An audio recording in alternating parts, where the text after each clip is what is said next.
Yoomuu woboo malee arrabni nu faarsu warra gumaa waliin namuus nu araarsu.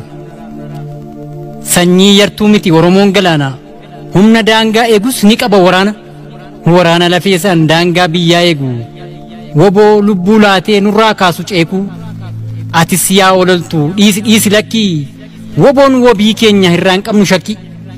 Riqicha dhalootaa utubaaf dagalee woboon nuuf gaachana ni taanaaf sagalee. Asiifachi goreen sooranni raqa murteeffataan ilmaa ejjennoonsa haqa. Kaan ilkaan addeessee meeshaadhaan nu dhaane woboo faana buunee haa falmannu kaane. Hin jijjiirre kaayyoo murtoosaa kaleessa deeggarsa godhaa fi woboo jajjabeessa. Kan nuti abjoonne milkii nuuf hin taane meeshaan nutti duulee nu nyaate nu dhaane. Maaliif wanjoo baannee maaf boonyee harkina woboo waliin taane ofirraa dhorkina. Bofti cidii jalaa afaan nutti baase gareen warra shiraa kutaan nu facaase. Osoo lammiin keenya lubbuu dhabee dhiigu haadhiin nu yaafiraa gantuu jala fiigu. Summii nu obaase fakkeessee soogidda shiraan karaatti hafe milkiin qabsoo didda. Teessumaan dhokatte hireen saba keenya yoomuu woboon ala hin qabnu nageenya. Teessumaan dhokatte hireen saba keenya yoomuu woboo malee hin qabnu nageenya. Ejjennoon dhalootaa kaayyoon lubbuuf lafee dhiigni kichuu keenya galma malee hafe. Maaloo yaa dhageenyu kan woboo waamichaa hiree murteeffannaa ejjennootti cichaa. Wabii lafaaf lafee kaayyoo isaa cimsina tokkummaadhaan kaanee sobduu dhimsina. Fardi kooraa hin qabne hurgufee nu buuse waraabessa ta'ee nyaachuuf nutti yuuse. Sangaan bifa burrees asiifachi fiigee ejjennoo dhalootaas qabsoo qeerroo diige. Summii isaa facaase boftii nama hidduu rasaasaan gulufe haadhaaf ilmoo gidduu. Adii gurraachessee kan hin jirre labsee qoree nutti jaaree daandii keenyas dabse. Lammii fixaa jira gareen afaan dammaa seenaan haa dubbattu kana biyyiif lammaa.